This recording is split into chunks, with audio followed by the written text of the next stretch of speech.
Welcome, everybody. My name is Peter Sabo, and this is On Being Creative. I'll introduce our guests in a moment here. I just want to say a few thank yous, first of all.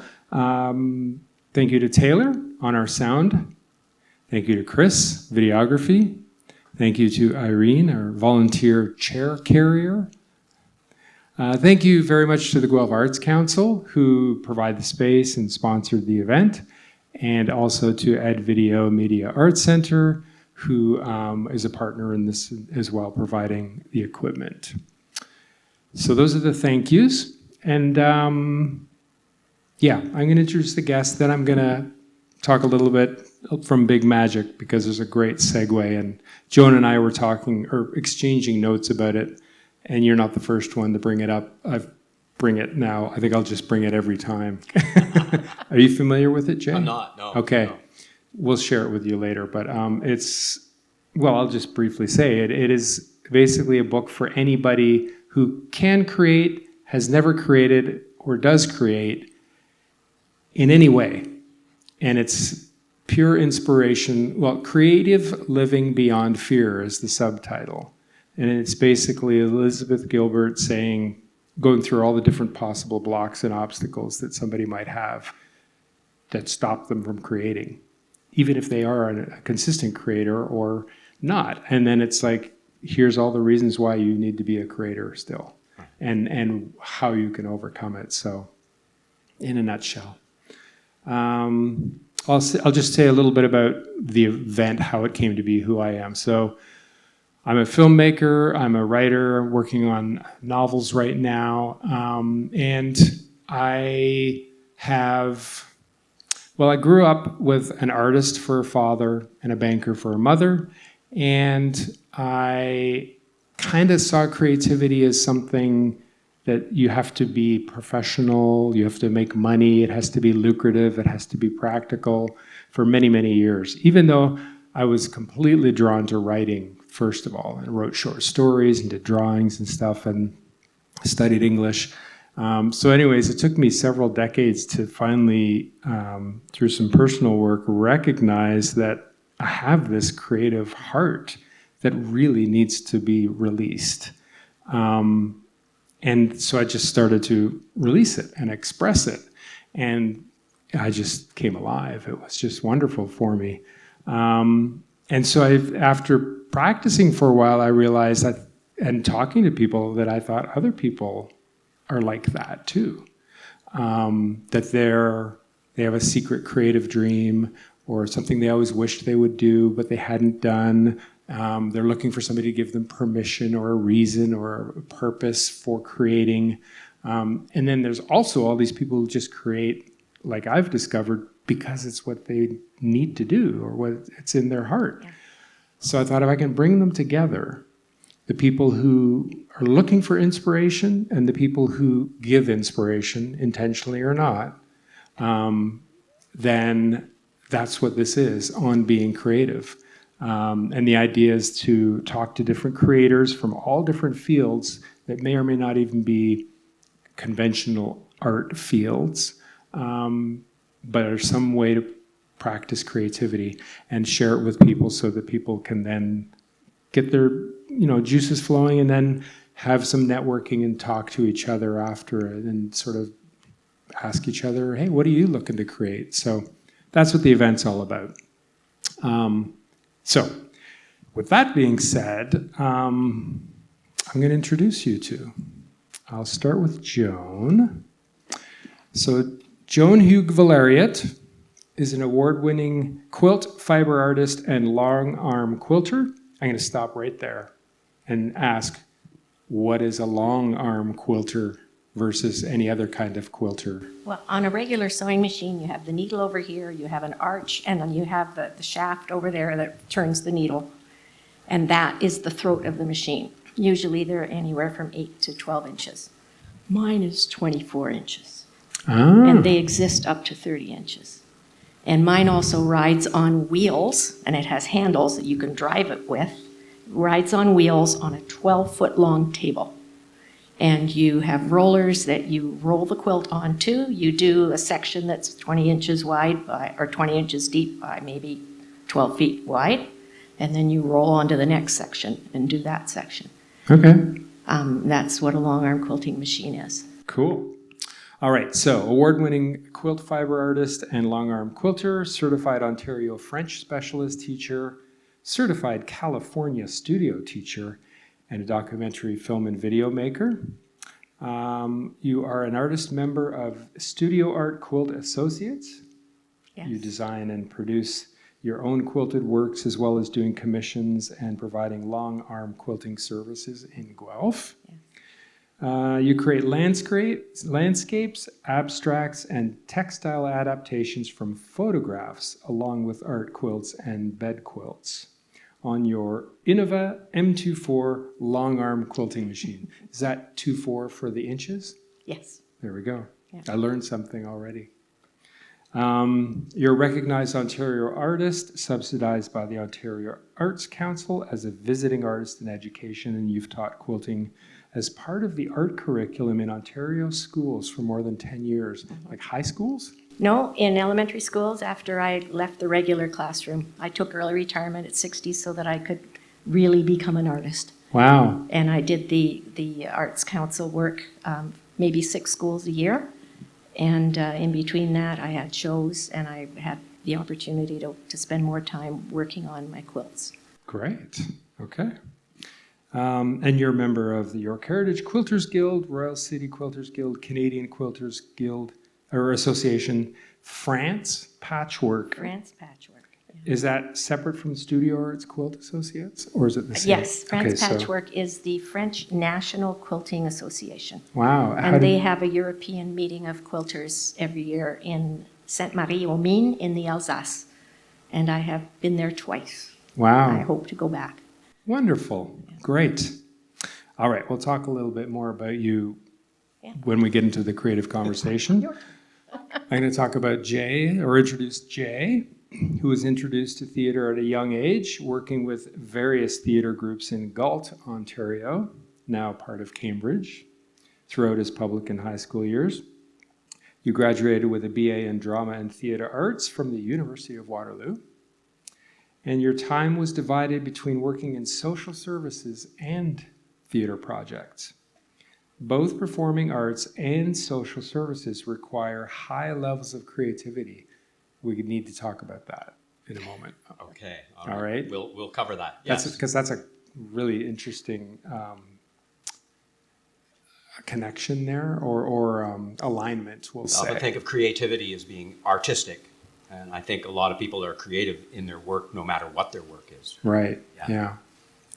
All right. And you've used your skills as an actor, writer to meet all kinds of challenges: performing, influencing, writing, debating, puppetry, singing, organizing, fundraising, public speaking. And this is a great line that I got from your bio. The performing arts and health charities do the same thing. Convince the public, that's you, to reach into your pocket and hand over your money. Yes. Yes. The difference being what services are being provided, right? That's the only difference there. Yeah. The hardest job you ever had was teaching child drama. So the two of you have that in common, that you taught children your creative art, or one of your creative expressions, right? Yeah. Like, let's talk about that. First of all, we'll start with Joan. Let me just finish your bio. See, it's so interesting. I know, exactly. It's like, I don't want to have to, we have to come back to it, because we have to keep coming back. But you worked for the National Tap Dance Company of Canada, but not as a dancer. So what did you do? I was a company manager. Oh. So I was responsible for corralling the dancers to get them to the rehearsal and to get them to the performance and to get them. And there's lots of interesting stories there too. But cool. Maybe we'll get to them, maybe we won't. Okay. Yeah. You work for the United Way, Multiple Sclerosis Society, Ontario Lottery Corporation, Gravenhurst Opera House, Theatre Collingwood, acted in numerous Ontario theatre companies, and your own endeavors, Pandora's Socks and Jaywalk in Guelph, which is how I got to know you, Right. as an actor. Now I'm and then through some of the events like this, as a friend. Yes, absolutely. Yeah. And in addition to Jaywalking Guelph, you're about to launch Jaywalking Alton with the Alton Mill Arts Center. And you're currently touring a one-man show, Lilt of Laughter, Trace of Tears, written by an old family friend, Charlie and Harold. And you recently joined the Guelph Male Choir for fun, and you've skipped your choir practice tonight I for skipped us. choir practice to be here, and they're performing on Sunday. We have a dress rehearsal on Friday, so I'm gonna, they're gonna let me know where were you, and so Yes. yeah, You have to do a little extra practice at home, I guess. I'm going to have to. Yes, I have to go over my sound practices. Yeah. Right. Great. Okay. Well, then I'm just going to go right back to the teaching children. And because we had this in one of our other events here where we talked about children being naturally creative or having a lot fewer barriers, we'll say. So first of all, in your experience, you were teaching quilting. Well, first, I To didn't become a children. teacher until I was 40, Okay. and I promptly had to learn how to teach a grade 6 art class, and I could not draw. At least I didn't think I could draw. And my husband gave me a book by Betty Edwards called Drawing on the Right Side of the Brain, and I worked on it all summer, and I used that for my art curriculum when I got to the classroom, and the kids loved it. Because at about grade 6, that's when they stopped just playing with the colors and making stick people and wanting to be realistic, and then finding out that it's not easy to be realistic. You have to actually learn how to do it unless you're very gifted. But that's when they start learning perspective. And this book was very liberating because one of the exercises they would use was you take something and you turn it upside down and it fools your brain. And you just follow the contours that you see, even though you don't know what it is that you're drawing. And when you turn it right side up again, you recognize what it is. And my goodness, did I do that? Really? Wow. It was very liberating, and it was wonderful for the kids as well. But teaching quilting, basically you have to start with needle and thread. You have to start to learn a needle and thread. So I would give them 3 pieces of fabric and some batting. I would give them 10 pins and 2 needles, and say you need to make yourself a little booklet to keep your needles and pins in. And you also need to sew on a couple of buttons in case you need buttons for anything. And I've had a 14-year-old boy come up to me at the end of class and say, "Miss, I'm so proud. I know something that my mother doesn't know how to do." I said, "What's that?" He said, "Sew on a button." And I had kids come into the class who'd see the sewing machine and they'd say, "What's that thing going up and down?" Because they'd never seen a sewing machine before. But I Right. grew up with sewing machines. Yeah. So that's taking them through the art curriculum. You do all of the regular artwork, color, value, balance, perspective, repetition. The grade 3 curriculum is in math. Does rotations, 180 degrees, 90 degrees. So we did an exercise with construction paper where I had them do a candy cane cut out of red and cut out of green, and then they had negative and positive space, and then we put it all on the floor and laid it out into many different designs for a quilt, depending on how they rotated it. Wow. And it was mind-blowing. That's grade 3. Wow. And what was, were you going to ask her something? No, Or- no, Yeah, go ahead, your yeah. experience. Well, it's interesting listening to you because, of course, then I start thinking of stories too, Yeah. right? What happened? And we mentioned Pandora's Socks. And Pandora's Socks actually grew out of some child drama classes that I was doing at the Gravenhurst Opera House. And we were sitting around, we're saying, okay, we're going to tell a story. We want to tell a story. I said, well, what story would you like to tell?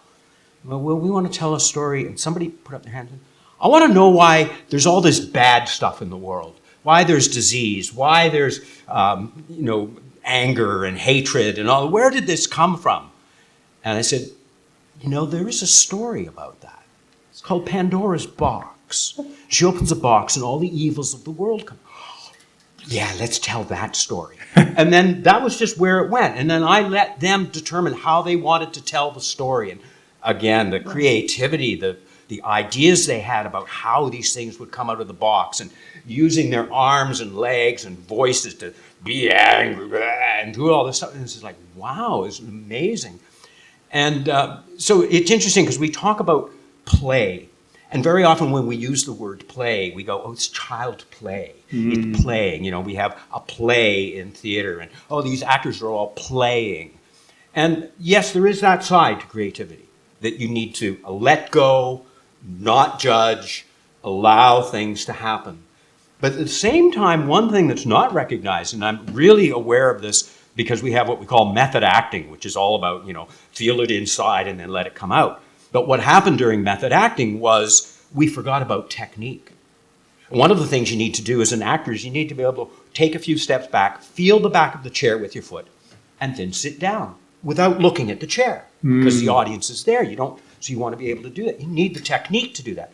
So it's a combination of both. You need the childlike play, you need that creativity, but you also have to practice your scales. You have to memorize lines until it's deadly boring. You have to do things to be able to be creative. You have to know the rules before you can break them. So the neat thing about teaching kids is that, yeah, they got all the creative and all that stuff going on. Okay, now let's see if you can do it again. Let's see if you can, and of course you become really self-conscious and all of those weird things start kicking in. How do you keep it organic and keep that play level, but at the same time start learning the ropes and how to do, how to sew on the button, Right. make it fun, right? So, yeah, there's just so many dynamics that go on. Wonderful. All right, this is gonna tie in beautifully. This is from Elizabeth Gilbert's Big Magic: Creative Living Beyond Fear. You do not need anybody's permission to live a creative life. Maybe you didn't receive this message when you were growing up. Maybe your parents were terrified of risk. Maybe your parents were obsessive compulsive, afraid of what the neighbors would say. Maybe they weren't makers. Forget about it. It doesn't matter. And you can look back in your history and you will find somebody, because somewhere you will find people who spent their lives making things. It might have been a great-great-great-great-grandmother. Could have been farm, woodwork, something. And that's where where we all come from. It's human beings have been creative beings for a really long time, long enough and consistently enough that it appears to be a totally natural impulse. So, speaking to children again, that they're a little more in touch with that. I think they still have struggles because they aren't necessarily surrounded by makers like many generations ago they would have been. But it's still something, they're closer to that intuitive spirit of creativity. So let's talk about who in your lives when you were young that you saw as makers or creators, whether it was in your immediate family or a teacher or a grandparent, or you saw something somewhere and you said, oh my God, I want to do that. Joan? Definitely my mother Okay. was a sewer because her mother had been a dressmaker, had made all of the family's clothes because they had to in those days. My mother grew up in the Depression.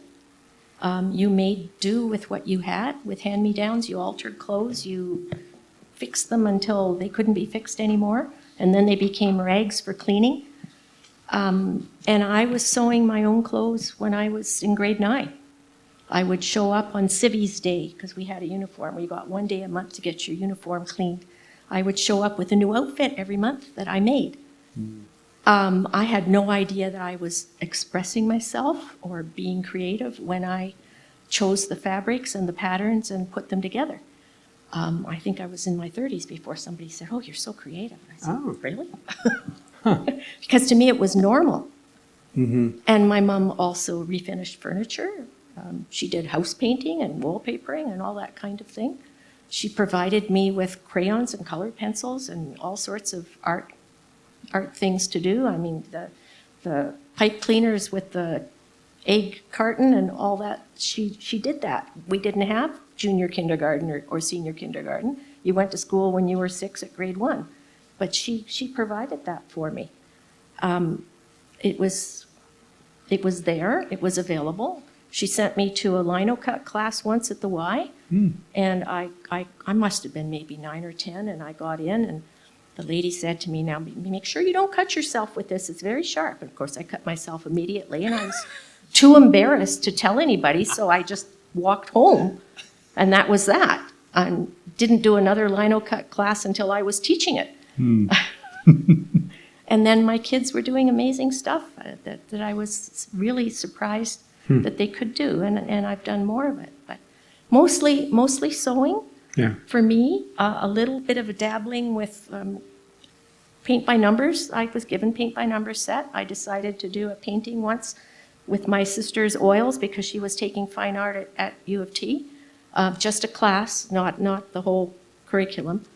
And I thought I was doing the roche percée. My mother was very kind, and she said, well, okay, if that's what it is, dear, but it looks more like chocolate pudding in a sea of mint.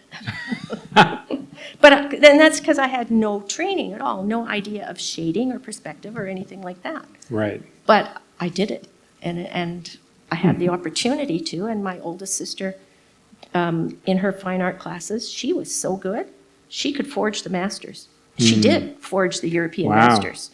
But she also had 5 kids, so she didn't have time to do much. Sure. Until they grew up and left, and then she started doing acrylics because she couldn't stand oil anymore. Right. And she painted all through her retirement, family portraits, and she was also an example for me. Right. Yeah. And then, of course, I had music, too. I had my music teacher and glee club for 5 years, and I played the organ at church from the time I was 11 till the time I left for university. Mother Teresina, who was now known as Sister Emma Felice, was a Loretto nun at the convent, and the boardroom at the convent was the music room, where I, at 8 years old, walked up the hill by myself, had my music lesson, walked back home.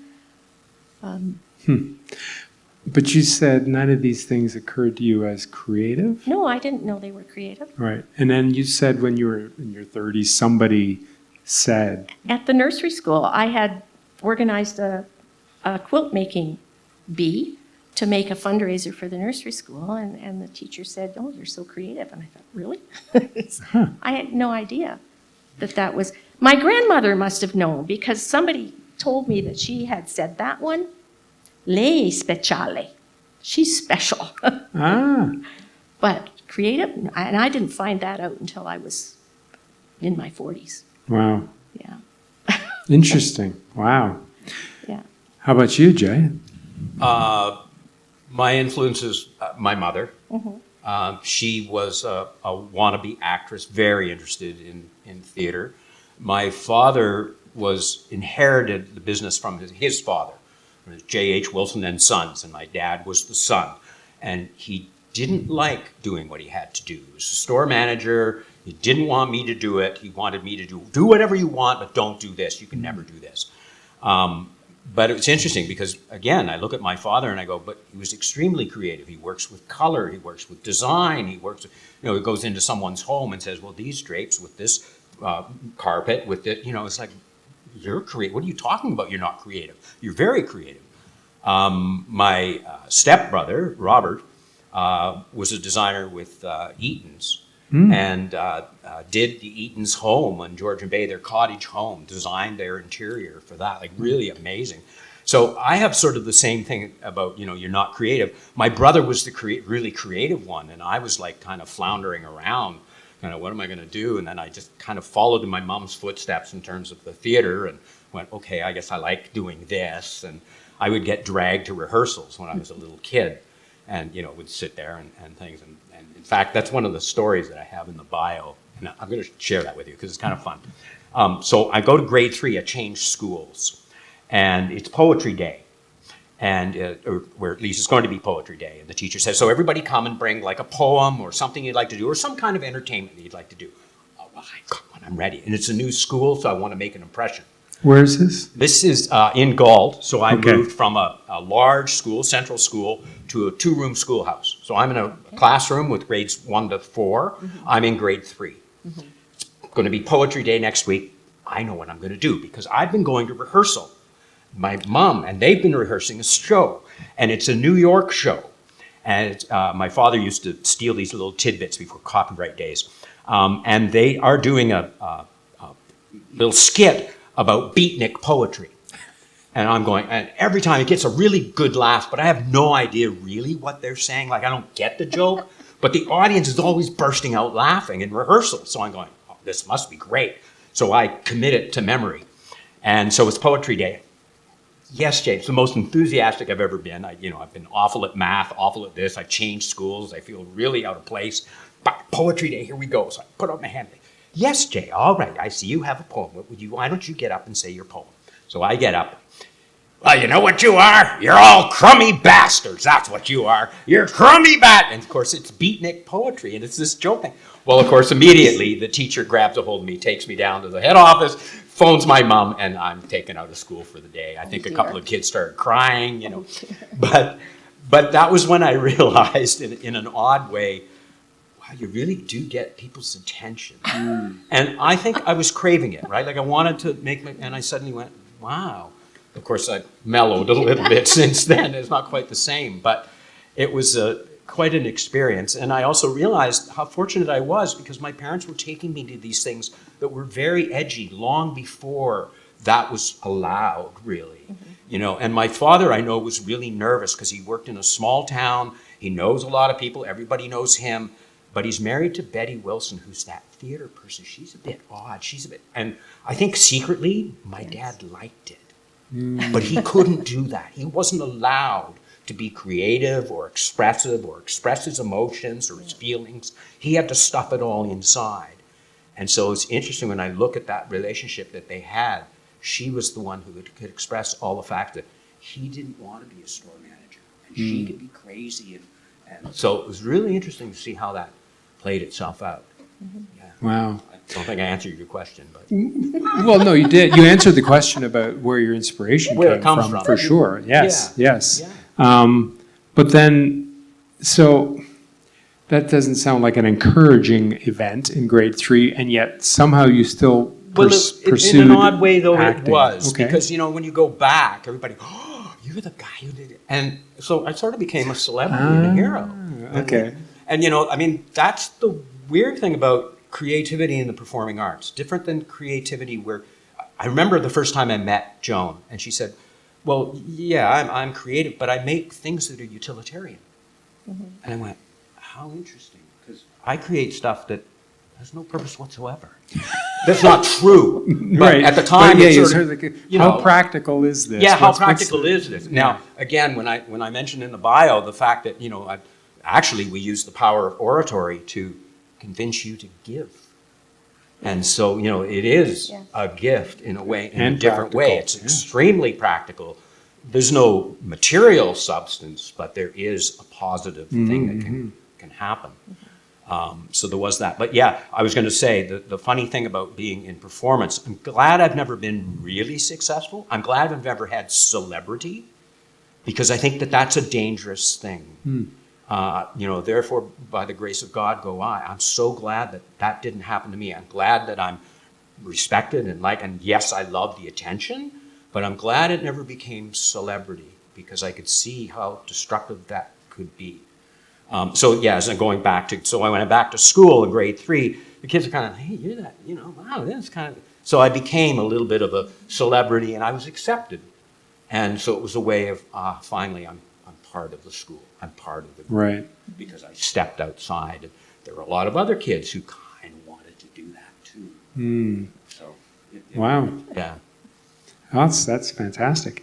And then, so Joan, you did all kinds of things, but at some point you chose quilt making as a creative pursuit, even if you didn't, I don't know if you called it creative, but you said, okay, that's the thing I want to focus on now. At what point was that, and what was it about quilt making that lit you up enough to say, that's what I want to focus on? A friend and I were both at home with young babies. And there was a class offered in hand quilting at High Park at Colburn Lodge. And I had tried to make a doll quilt for one of my kids, for my 2-year-old. And I could sew the squares together, but I didn't know how to make it puffy.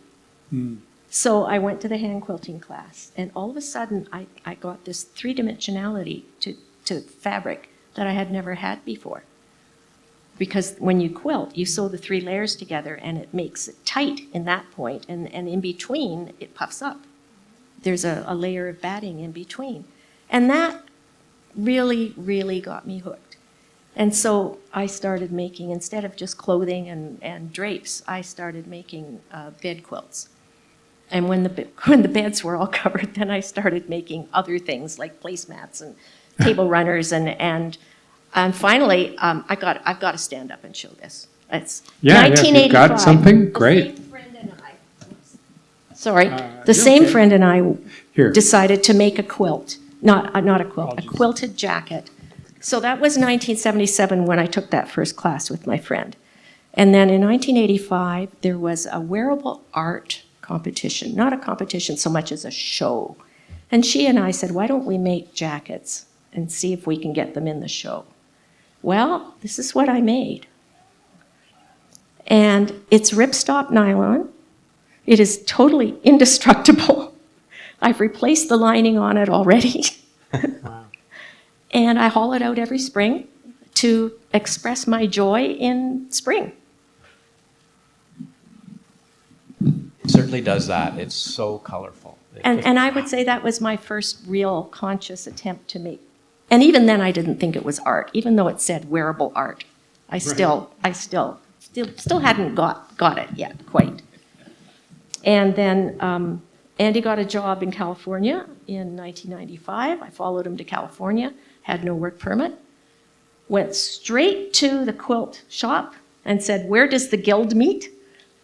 Joined the guild, and suddenly was able to take advantage of all of these classes and workshops that were given by wonderful textile artists. And one of them became a longtime friend, and she's the one who introduced me to computerized quilt design. And it's just been, since then, it's been, okay, this is where I belong, is art quilts. Wall hangings, art quilts. Yes, I still make the occasional traditional quilt. Right. And right now I'm making a whole bunch of children's quilts with very bold fabrics and colors and designs called I Spy quilts.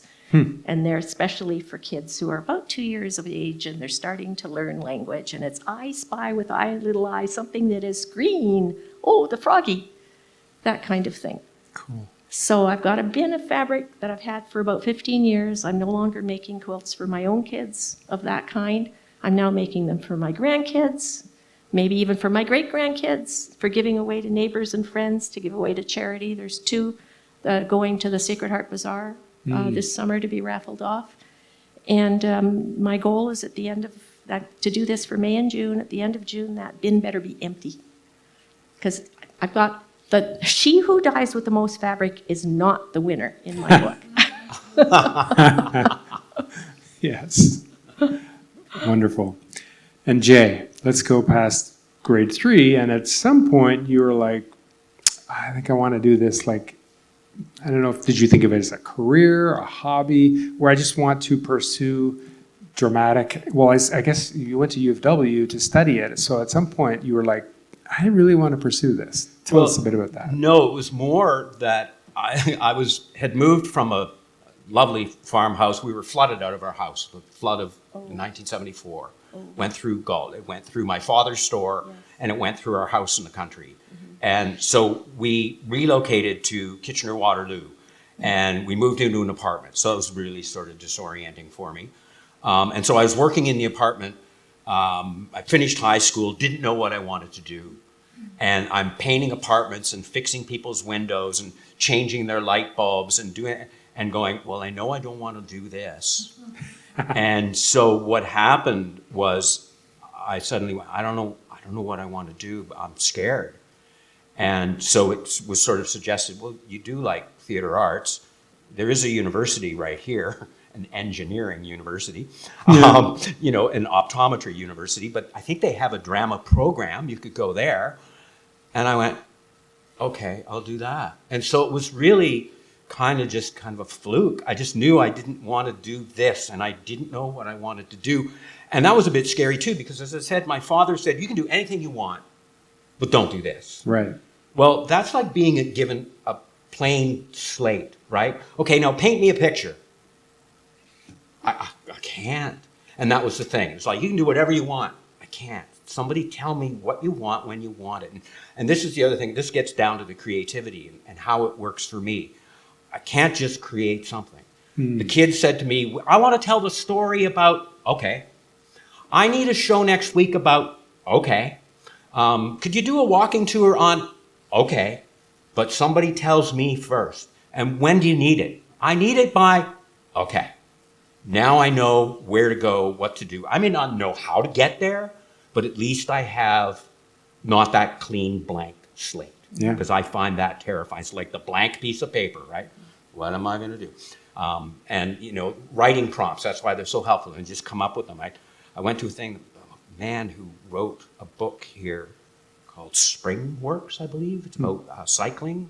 And so he did a thing in which he just gave us writing prompts. And so for a year, I sat down every morning and I would just give myself a writing prompt and then go, okay, just see what happens. Just let it go and just write for an hour, deadline, and then, okay, boom. And then out of that came about 4 or 5 stories that are really good. The rest of them, yeah. But, it was doing that and having the discipline to go, okay, I'll do that, And so it really helps me in terms of my creative process is don't give me a clean slate. Give me a project with a deadline. Okay, I'm good. So the same thing with my career. Give me a project and a deadline. Okay. All right. I remember James Gordon was up here, and he learned the most about songwriting when he was like, okay, you've got a day. You have to write a song about this. We need it. I think he was working at CBC Radio or something, and it was just like... Yeah, probably Basic Black or something. He was just like, okay. And he now, he can write songs on the spot pretty much because he worked that muscle. And, you still have to channel something creative, but it helps you work the muscles, right? And get into a routine that makes it flow a little easier. Deadlines really do get the adrenaline working. Yeah. Sorry, which does? Deadlines really do get the adrenaline working, yes. Yeah. It's Definitely. And it's funny, I got into teachers college when I was 40 because I had done drama in high school and university. And then at the end of university, I thought I was going to be a French teacher, but my French wasn't good enough. I didn't consider my spoken French good enough, but the written and reading, that was fine. But speaking, no, we didn't have the opportunity to hear spoken French. So I went to a French cinema club on campus, and they had a speaker come in, and he was talking about the business, and I somehow thought, this is what I want to do. How do I do that? Well, gosh, he had a school in Paris that he taught at. He was a historian and a producer, and he had this film school. So I went there, and I worked in the business for 10 years. Well, when it came time to go to teachers college, I didn't have enough credits. I had to have 2 majors for teaching. I had French, that was enough, but I didn't have anything else that I had 5 courses in. So I said, will you accept 10 years in the film business plus my experience in amateur theater? And they did. And I was really lucky because the registrar that year was a drama teacher. And he took me. And that was the year when 1 in 12 applicants got into teachers college. Wow. 1989. Yeah. You made the right choice. Thank you. Yeah, you're welcome. Great. Well, and so I'm not drawing complete conclusions yet, but I'm from these events here and anything I've read, like there's something about childhood and tapping into something that manifests later in life often as creativity. But then there's also this circuitous journey to find that thing that you then want to focus on. And it isn't, some people, I guess maybe it's in the minority that like know when they're like 5 years old, that's what I want to be. And they're like a straight arrow. But I think blessed. for many, they are blessed. A student who has that is blessed because they have something to work for that they really, really want. Yeah.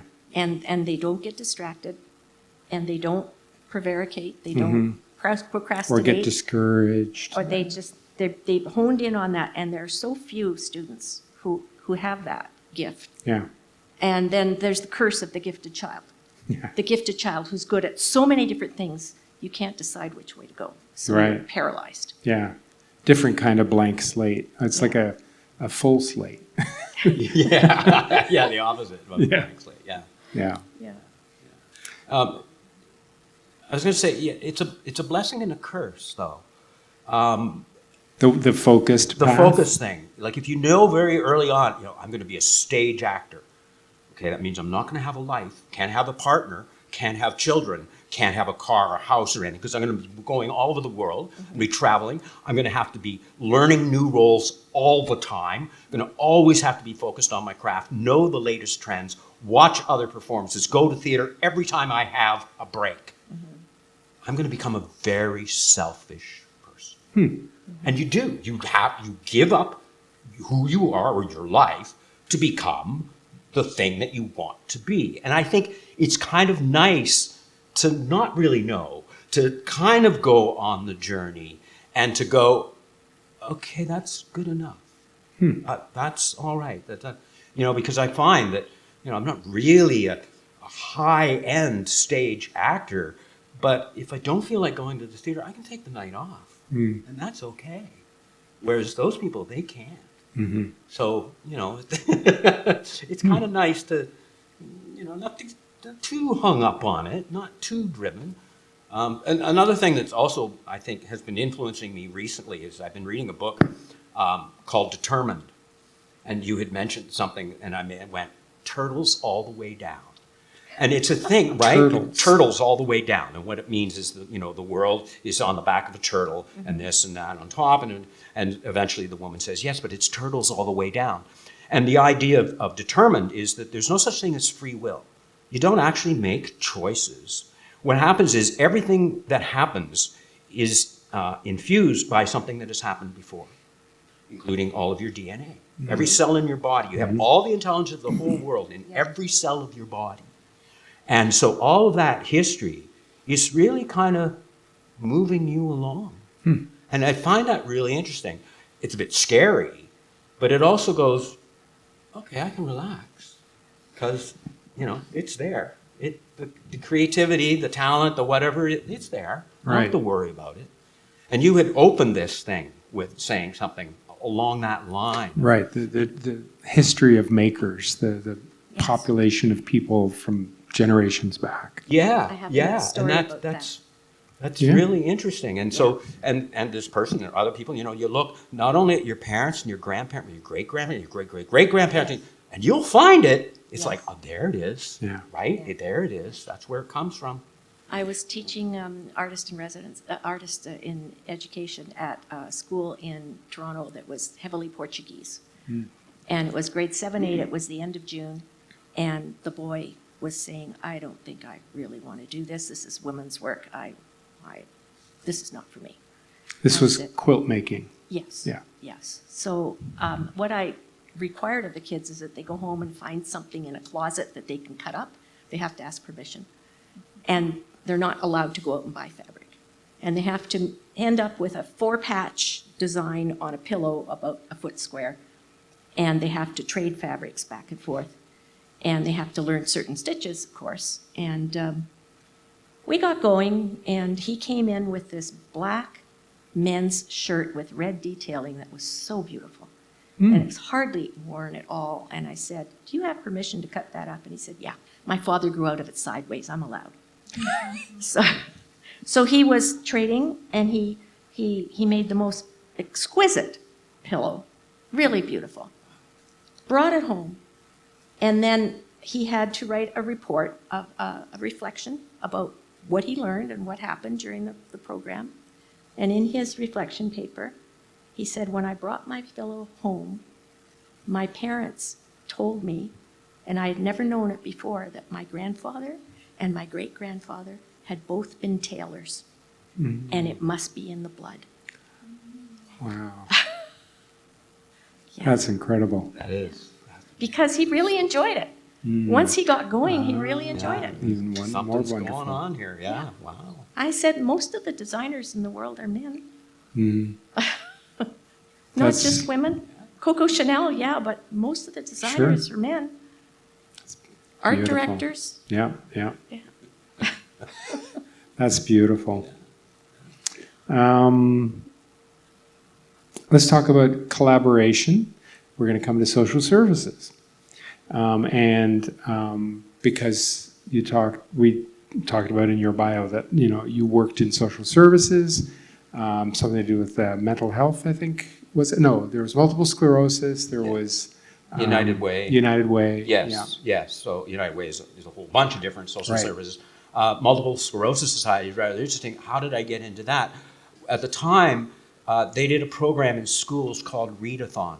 And it was a parent who was trying to encourage reading and things, and they realized, if we could raise so much money you promised to read so many books, and it was to encourage reading. And so I thought, well, that would be a fun thing to do. And I was also, you'd mentioned teaching, and teaching and performing is kind of the same thing, Yes. It's communicating.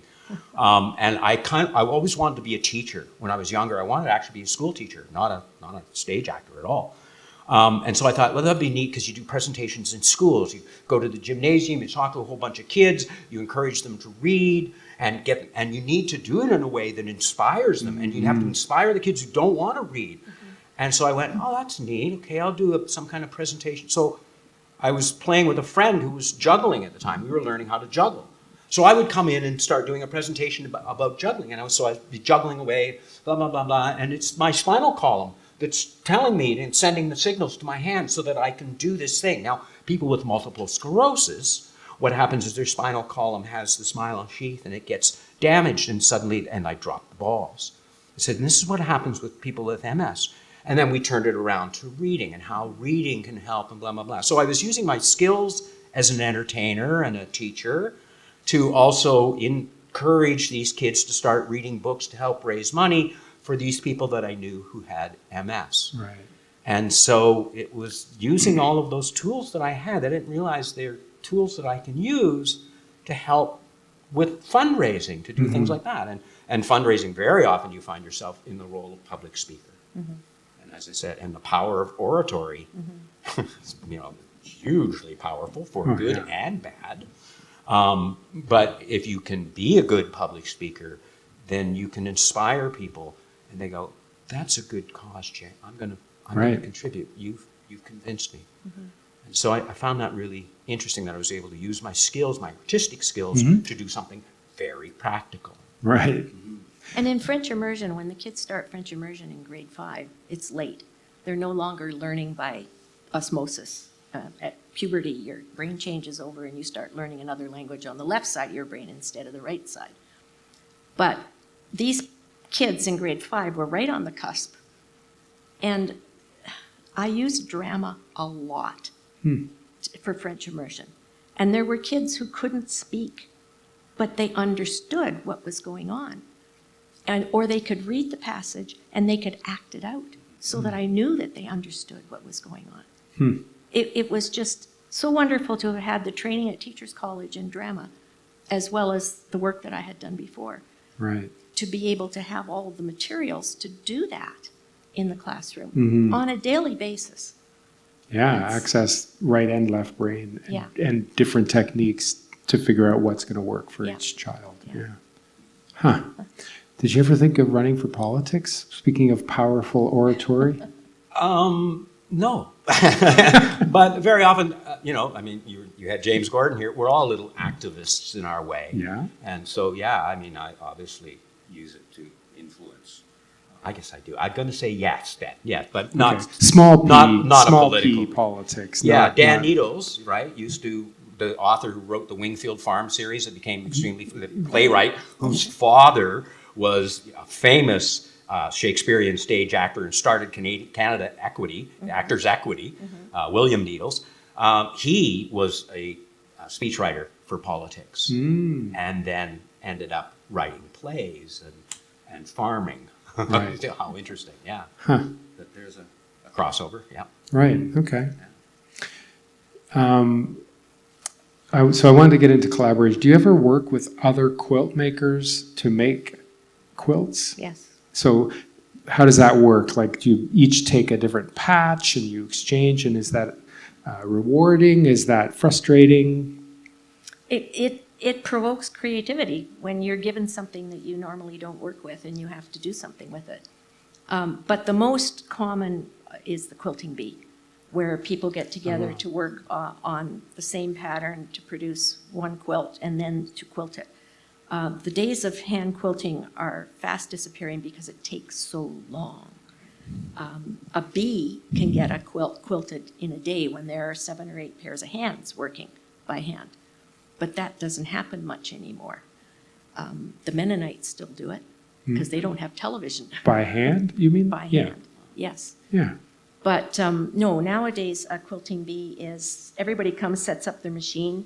There are 2 or 3 quilts that are being made and you work on whichever one you're interested in and you make blocks. They go up on the design wall. When there's enough of them up on the design wall, somebody takes them home and puts them together, and then it goes to the long arm quilter. Right. And then it gets bound by somebody else and usually given to charity. The Guild in Guelph supports several charities, and one of which is the sexual assault unit at the hospital. And they have a closet full of quilts that have been donated for that purpose. When a client comes in, they lead them straight, before they do anything, they lead them straight to the closet and say, pick a quilt. And they see 3 dozen maybe, and they pick one. And then she said, the lady who was explaining what happens, she said, usually they wrap it around themselves and put it over their head and peek out at you from inside this quilt.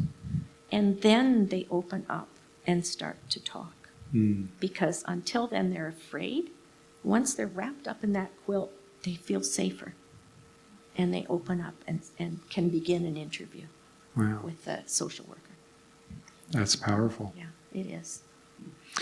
So to the quilting bee and what do you enjoy, if anything, about working with other people instead of by yourself? Oh, the social aspect of it, of course. That's always been, the quilting bee has always been the social aspect. When they had a barn raising, Right. the women would also have a quilting bee. And then everybody would all sit down to supper at the same time because some of the women had been cooking as well as quilting during the day. But the social aspect is when I first started quilting, I was quilting alone at home. The last hand quilted quilt I did by myself was for my daughter's wedding in 2000. And it took me 2 years. And I said, never again will I spend 2 years on one project. Right. And that's when I bought the long arm machine. Okay, good. And I came home after I got the small business loan to buy the machine, which is the price of a small car. And a friend of mine who is also a French teacher was on her front porch, and I said, Anne-Marie, aujourd'hui je suis devenue capitaliste. I became a capitalist today. I bought an industrial machine. Right. And what did she say? She laughed. Vive la France. Yeah. And Jay, sounds like your initial theater would have been collective group, full costumes, sets, the whole thing, and yet you've migrated to solo, one-man performances. Yeah, street right? theater.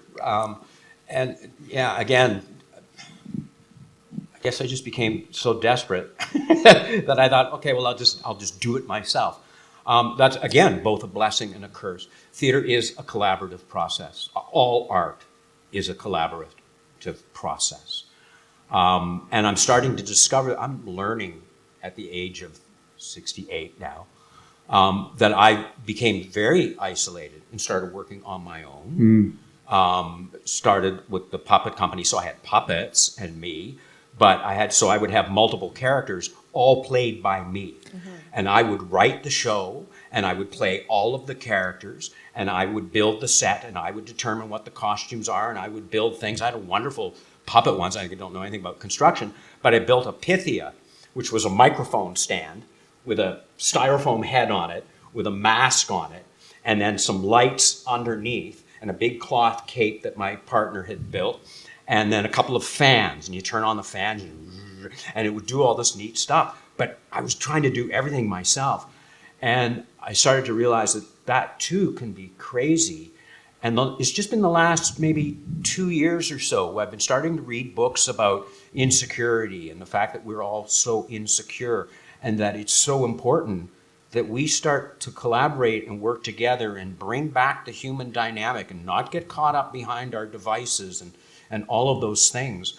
And so I'm now trying to look at ways that I can be more collaborative. The strange thing is for me that, and I'm sure most actors, we're extremely shy. We're terrified. And so to collaborate is really risky because we're afraid that someone is going to criticize us. And if they do, I'm going to go right back in my shell and I'm never coming out. And so it's really risky. But if you put on a character, now I'm fine. Yeah. Because this isn't me. This is Jay pretending to be someone else. But actually inside, I'm sitting here, they're going to find me out. I'm going to get caught. So the trick is, of course, is that, no, relax, be collaborative. Everybody will accept you. It's okay. And I have a perfect example of that. I'm doing a show in a little place called Shanty Bay, just outside of Barrie, Ontario. I'm doing it in a hall that is not known, the Edgar Community Hall. It's a charming little facility, but nobody goes there to see theater. I'm doing a play that nobody's heard of.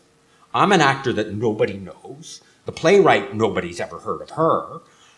So there's a whole bunch of reasons of why you don't self-produce, and they're right. You never self-produce. You go to a theater company, you sell them the show, they already have the audience, they will sell the tickets to their audience, you just come and perform the show. But no, I had to do it the hard way. So I'm doing this, and my partner turned to me and said, you should ask for help. Because ticket sales were not going well. You should ask for help. And I went, nobody wants to help. No, I can do that. I'll do it myself. I'll do it. Try it. So I sent some emails to some friends, theater friends in Barrie, and I said, would you help? Ticket sales aren't going that well. Would you help me? Every single one of them said, sure, I'll help you. That sounds great. That's wonderful. These are people who operate other theaters. You'd think they'd be competitors. No, we love your work. It's fantastic. People should see it. I'm buying tickets. And all of a sudden, boom, this fire has started. Right. And it's like, wow, all I had to do was ask for help. Everybody wants to help. And in the social services, we used to say, what's the number one reason people don't give? They haven't been asked. Yeah. Right? If you ask, people want to help. People actually want to help. They don't want to tear down. They don't want to be critical. But when we get behind our devices and nobody can see it, we start, oh, that's never going to work. That's awful. This is terrible. You shouldn't do this. Right. And you see all that. But you meet people face to face and how can I help you? What can I do for you? What can I give you? And it's like, wow. And I'm just learning that now at 68. Holy smokes. So I have a lot to learn about the collaborative approach and the value of the art that Right. I practice. So How exciting. very exciting. Who knows what'll open up now? I can't wait. Yeah, exactly. Yes. There was some of that in the Henry Winkler's autobiography that I just read. Oh, yeah? He was, how shall I say it, seriously dyslexic. He was seriously handicapped as a student. And he could not memorize. He could memorize, but he couldn't read from a script. And I've come across that before with some other kids, that they can tell me the story after they've read it, but they cannot actually read the words that are on the page. I worked with an actor like that too. Yeah. Yeah. And he was saying that in the companies and in the films that he worked on, the team ethic was you help everybody else out. You don't criticize, you help them. And he said he would never have survived without that. Probably Happy Days, was that primarily where that came together for him? Yes. Yeah. Yes. Wow. And then he was typecast. And Right. then he had Right. a hard time dealing with Breaking that. that. Yeah. Yeah. Yeah. Yeah, that's the beauty of being a character actor. You can play lots of different Yeah. people. You never get typecast. Yeah. Yeah. But as you said, inside he was very shy and very afraid that that his disability would be a detriment to the group and the production, and yet he kept at it. And there were long periods of time when he had no work, or he was doing voiceovers because that's all he could get work for. Right. And he just said, "This is what I do. This is what I love to do, and it's the only thing I know how to do, so I'll keep doing it." Right. And then he eventually started producing. I think it was it David Copperfield, or it was a Charles Dickens. Maybe Right. it was Christmas. Maybe it was the Christmas Christmas Carol, Christmas Carol. that he began producing and directing, and then Right. things evened out. Yeah. It's just Neat. amazing. So who do you, other than Henry Winkler, who in your life inspires you creatively, gives you beautiful ideas or inspiration to go for your next quilting project or It's not do something? necessarily who. It's everything I see around me. Oh, The sunsets, the sunrises, the sea, the trees, people. Just the way a doorway, you see it especially in Europe. The doorways are so much more interesting than they are here. And I do travel quite a bit, and I take photographs. One of the pieces that I finished this year is from a 20-year-old photograph I took of an aloe plant in the garden of San Juan Capistrano Mission in California. And it took me a very long time to figure out how to do it. And it took a class, a workshop that I was taking, where I was told, okay, now the next lesson is to abstract a flower or a plant. You're not going to do it realistically, you're going to abstract it. And so that's how I managed to do it with computer assisted quilt design. There's a program called paper piecing or foundation piecing, where all the lines have to be straight. And the way you put them together, you think you see curves, but they're not. They're straight lines. And I just finished that aloe. It took me 3 years to do it, and many years to think about it before right. And are you conscious of that process of, there's something here, I don't know what it is, I'm going to put it into the creative engine to just go work on churn something for a else in the while. meantime. Yes, yeah, very much so. Okay. And then things just pop up eventually, and it's like, okay, now I know what I'm going to do, or Yeah. this is my next step here. Yeah. And also at that one point I had arthritis and carpal tunnel in my hands, and I could no longer use a needle and thread. And so I couldn't do what I had originally wanted to do, which was needle turn applique, where you turn the edges under and you sew them down by hand. I couldn't do that anymore. So I had to find a method where I could use a sewing machine rather than do it by hand. And that took a while, because then I had to learn this particular software, which was, I'm not good with computers. I hate computers. I use them because I have to, but I do not like them. And learning the software to do that was really painful. But I'm glad I did. Now I know how to do it if I ever have to again. Right. And now I have, my carpal tunnel has been taken care of, so I have the feeling in my fingers again. And my arthritis seems to be resting at the moment. Good. I'm not too bad right now. But I did buy the long arm machine because I figured if I can't do handwork anymore, I can still hold those handles and use my thumbs to turn on the on and off buttons. Very good. Excellent. Yeah. But the inspiration, again, from what you from see, everywhere. things around you, Yes. environment, nature, people, buildings, structures, shapes, colors, right? We're surrounded by them. The piece that I have at the Insight show at the Wellington,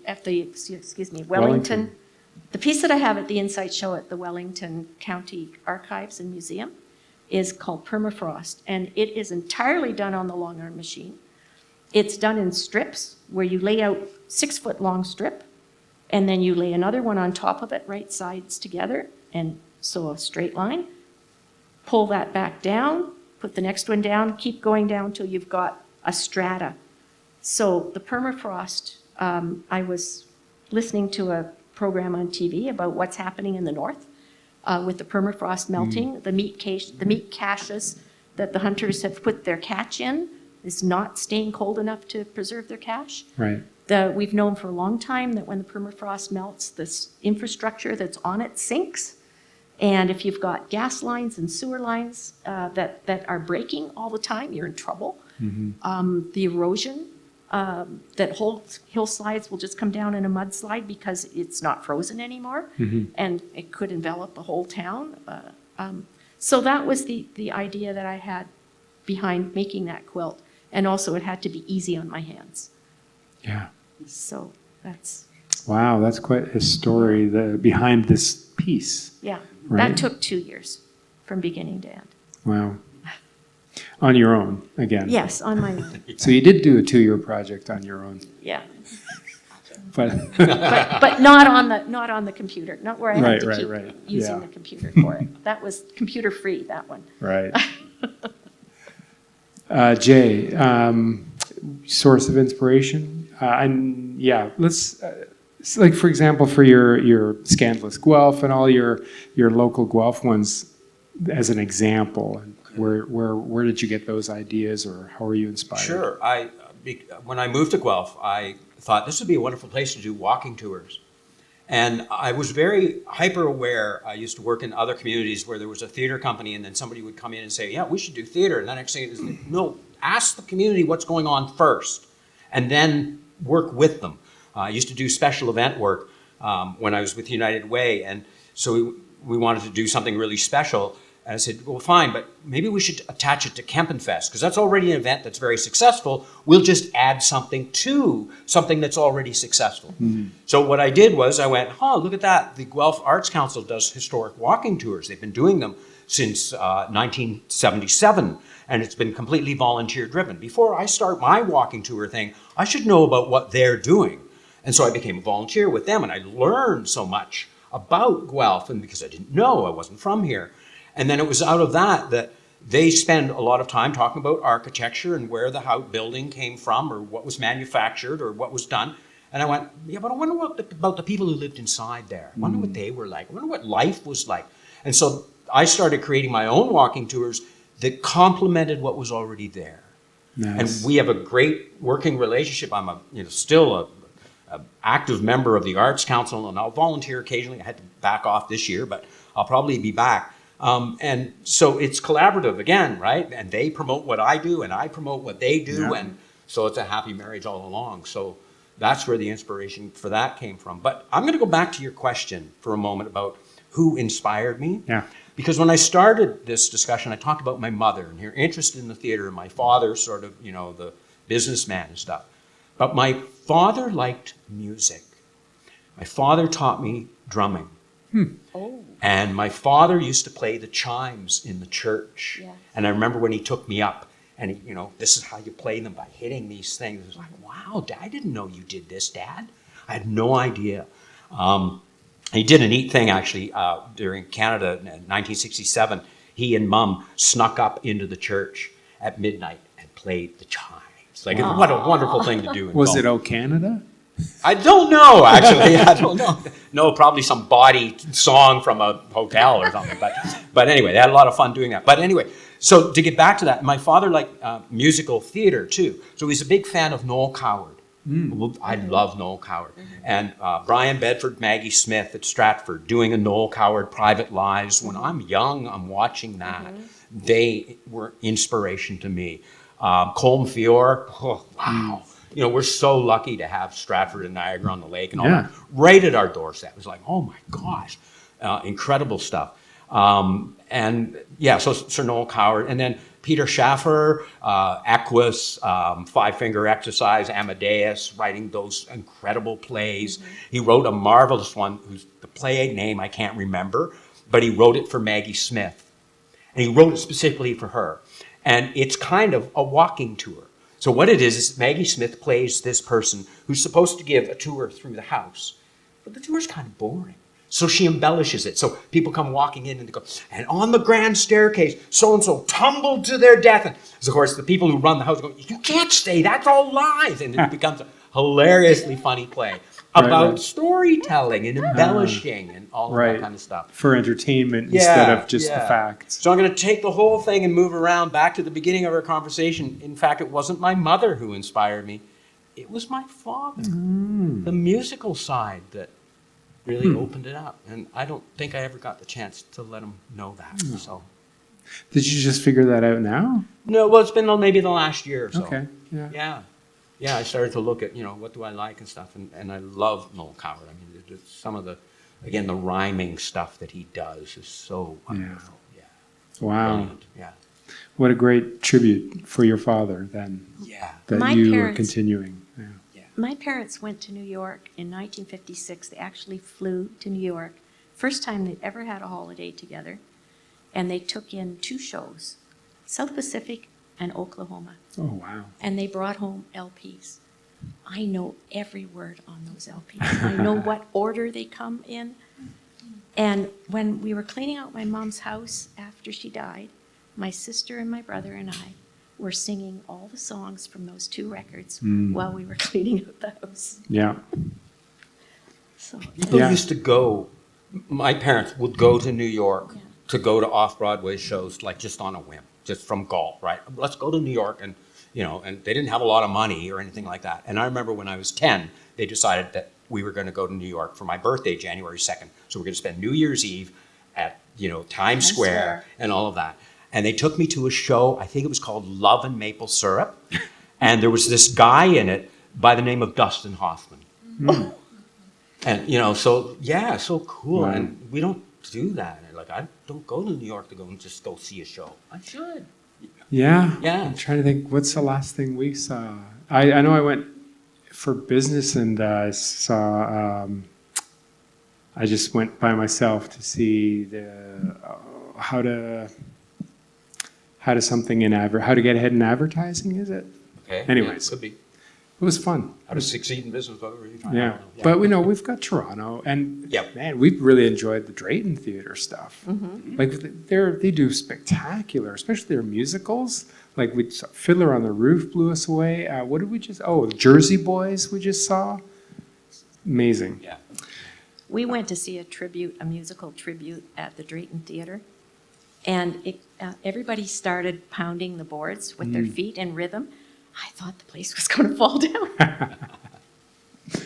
All right, we're wonderful. going to wind it down. I've got 2 more things to ask.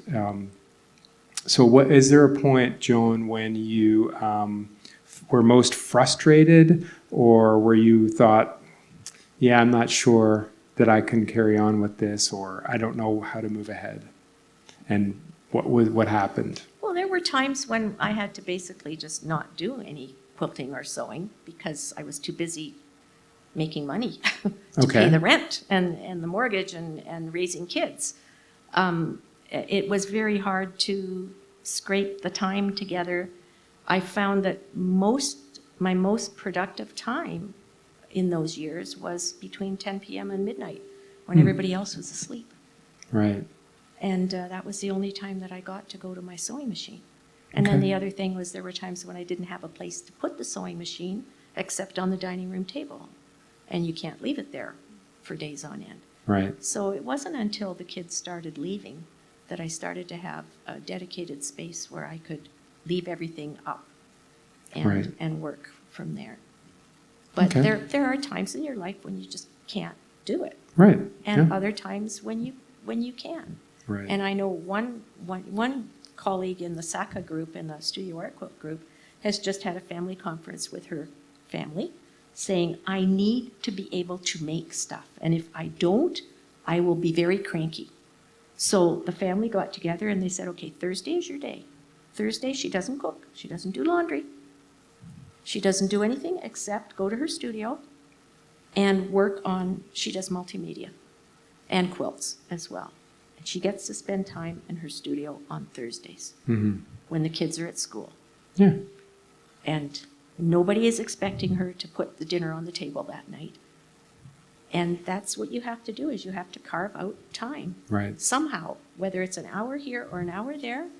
There was another lady that was in her 60s, and she got up every morning. She worked full time. She set the alarm for 6 in the morning. She got up, she set the alarm for 7, and she sat down to hand quilt until 7 when the alarm went off, and then she got dressed and went to work. She said by the time she got home in the evening, she couldn't see well enough to do that in the evening. Right. So she just chose that hour in the morning every day, and she turned out a handmade double bed quilt every year. Wow.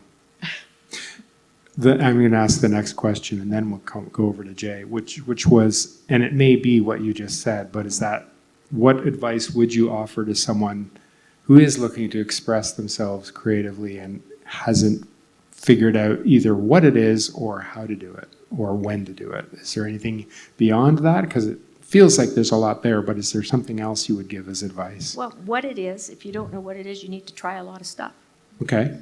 And find other people who like doing the same thing you do, and do it together if you can, so that you have support and help. And then the other one is to ask for help so that you have some time that is dedicated to what it is you want to do. Right. Otherwise, it will never happen. Excellent. Good. Yeah. We're going to go back to the. I forgot the question. No. That's okay. Yeah, because I wanted to come to the island of crisis and ask if that was.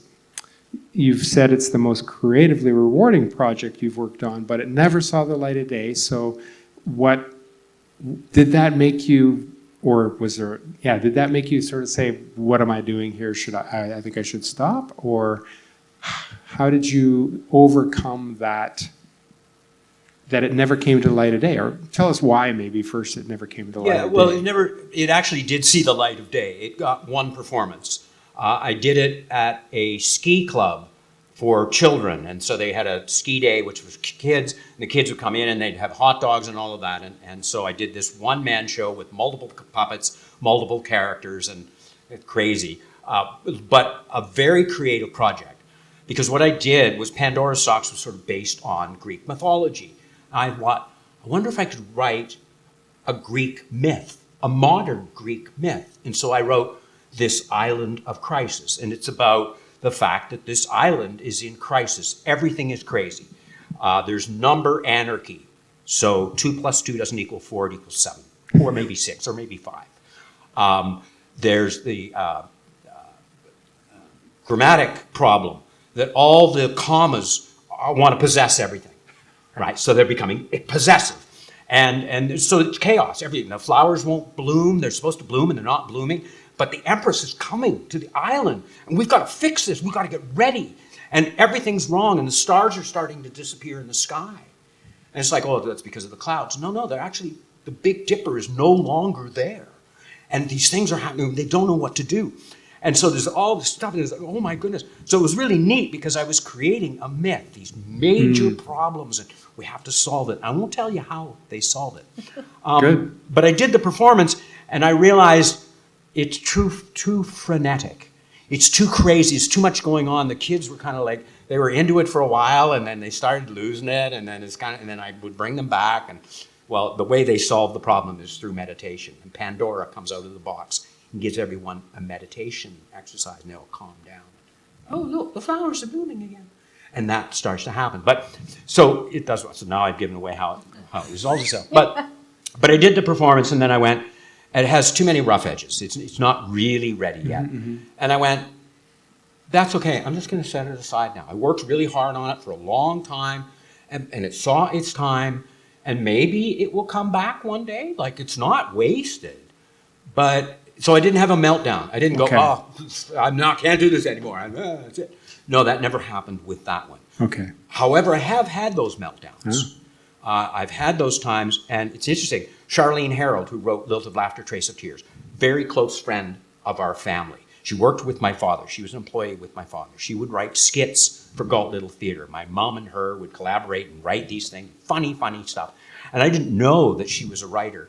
And when my parents passed away, Charlene continued to communicate with me. She would send me these long letters asking me how my life in theater is going, and I was working at the Gravenhurst Opera House at the time, and all this stuff. It was really neat. But then I started to have a bit of a meltdown. I finished at the Gravenhurst Opera House.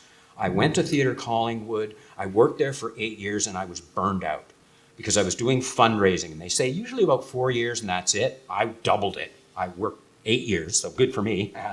But I was done. And I went, I don't want to do theater anymore. I don't want to be creative. And I wrote kind of a nasty letter to Charlene saying, I've given it up. I'm not doing theater anymore. That's it. And I went to work for a company called Music Pro, selling instruments, and we were on commission.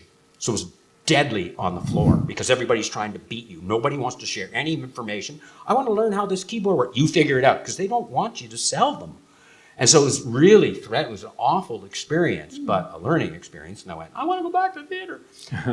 And I did. And they got rid of commission after I left. And I went, oh, darn, yeah. But anyway, but I wrote this letter to Charlene, and I felt really guilty afterwards. And then she passed away. Mm. And I was never able to say, I'm okay now, it's all right. So when I do Lilt of Laughter, Trace of Tears, her book that I've turned into a play, I give a little nod to her and say, this is for you, Charlene, and step on and do the show. Yeah. And so that was a huge learning experience. The other neat thing is I retired at 65, so I get cash for life. Yes. And I'm a big believer in basic income. Mm. Now that you've relieved that stress of I don't have to worry, well, I do have to worry about where money's coming from, and I do this work still to supplement my income because it's not enough. At the same time, it has taken off a pressure. Mm-hmm. I now know that there will be food on the table. I will have a roof over my head, such as it is for now, and those things are okay. I create. I can do what I'm good at. This is wonderful. I can do the things I've always... So I think that we need to figure out, I'm becoming a socialist and an activist, we need to figure out this basic income thing. Yeah. We need to give people security so we can set them free. Because then they'll share what they have. They won't collect it and hold on to it and fight each other for it and all of that. They'll suddenly see, yeah, let's share, let's collaborate, let's work it. And that's how we'll solve the problems like climate change or housing or drug addiction or all that, is by working together and sharing and collaborating, which is the thing I've not been very good at, but am now learning really quickly that this stuff's really important. Our survival depends on it. And we have to figure this out. And we have to realize how connected we are to nature, as you were just saying. The sunrise. I'm reading a book right now called Braiding Sweetgrass. Yes. Oh, it's fabulous. The connection to nature and how important that is, and that land is meant to be shared. We have to share. We can't put up fences. We've got to stop this somehow. So all of that is I'm hoping that something creative is going to flow through me in the next couple of years to start spreading that message of let's work together, people. Let's solve these problems. What's she got to say? What's she got to say? Well, all right. Okay. What do you think, Pandora? Just a minute. Guest appearance by Pandora. Yes, hello. How are you? I'm wonderful. So Pandora, tell people a little bit about yourself. Well, I'm Pandora, and I came out of the box, and I released all the evils of the world. But I'm known for hope. And sometimes people think hope is false hope. You shouldn't have hope. Like maybe hope was one of the evils of the world, right? Because you hope and it's not going to happen. But I don't think that's true. I think hope is a good thing. And I think if we share, be collaborative, right? Yes, that's right. That we can work together and solve lots of problems. And I think it's quite wonderful. And I spent some time going to seniors' home and bringing the message of hope. And we've had a lot of fun doing that. We should do it again. Yeah, we should. Beautiful. We should, yeah. And you'll notice I don't do ventriloquism. Right. My mouth is moving. You know when I'm talking, and you know when I'm talking. It's quite obvious, it's kind of fun. And we can switch voices too. Yeah, I can talk like this, and I can talk like this. That's kind of fun, and everybody goes, what the heck is going on? Yes, and then I give it back. All right, there we go. Yeah, and then we switch it back. So it's kind of fun. Yeah. Pandora. Wonderful. What would you say to somebody who is struggling with their creativity? Struggling with either finding it, struggling with expressing it, with having an outlet for it? How would you help somebody like that? Well, I think what Joan said. Find other people who do what you do and sit together and help each other and allow things to happen and encourage each other. Don't try and do it alone. Try and do it with others, right, Joan? Yes, and that's very, very powerful. She's wise for her She age. is. 3,000 years old. Yes, that's true. Yes. Something for Jay to Till the learn. day over 5. Wonderful. Any last words, Jay or Pandora? You go. Okay. Well, just thanks. I mean, this has been fun, and hopefully people will get something out of it. You know, again, the sharing thing. I hope everybody out there in the world goes out and creates something. Yes. Yeah. Great. And Joan, what do you want to say to? Well, the same thing. It's just make things. Be a maker. You know, maybe you don't think you're creative, but you can make things. You can make supper. Yep. You can make a darn good supper. I think my husband's a more creative cook than I am. Actually, I'm just concerned with getting it on the table. But we won't really follow this recipe, but let's try this and that, and try things. Get out there and try things and make time for it. Even if it means you have to set the alarm for 6 in the morning and spend an hour at it. If it's writing, a lot of writers do that. That Yep. they don't eat, they don't answer the phone, they don't talk to anybody until after they've been writing for a couple of hours or more, Yeah. or the whole morning. And often they have somebody like a partner or a spouse who will protect that time. So that, no, you're not going to have to go and answer the phone, somebody else will answer it for you. Right. And they'll know that if they want to talk to you, they call you after that time. You have to protect the time that you need to make things. I'm going to butt in. Yeah. Because it's interesting, you were talking about things, and I was here at a Vocamus Press thing. Yeah, you read the Freddy the Frog? No, I did Francis Ophelia. I did a that's it. recitation of the cat thing. Freddy the Frog, that's good too. But the funny thing is that I often say I'm not a writer. People say, no, I'm an actor. I'm not a writer. I'm not a writer. And so I'm sitting with all these writers, right, at Vocamus Press, and they're all writers and stuff. And Barbara Kyle's sitting beside me, who's written so many books, right? And I'm going, oh my God, I'm not a writer. And so they said, well, what kind of things do you do? What do you do? And I said, well, you know, I took Charles Dickens' A Christmas Carol, and I decided to shrink it into a radio play. And so now it's a 10-minute poem. And, you know, I went on, and Barbara turned to me and said, and you're not a writer. And I realized, right, like you think, you know, because I don't write novels, I'm not a, no, I'm a writer. And what you were saying is very true. We're creative at everything we do. And so just remember, you know, you're making dinner, that's creative. Yeah. Raising children, oh my God, that's creative. You know, all those things, balancing your books, that's creative. You know, so, yeah. Yeah, Thank you. if my mother-in-law couldn't make her books balance, she said, zum Teufel, to the devil. It went to the devil. Perfect. Great. Yeah. Thank you very much, Jay and Joan. It was a real pleasure talking with you. And thanks to Guelph Arts Council, Ed Video Media Arts Center, Taylor on sound, Chris on videography.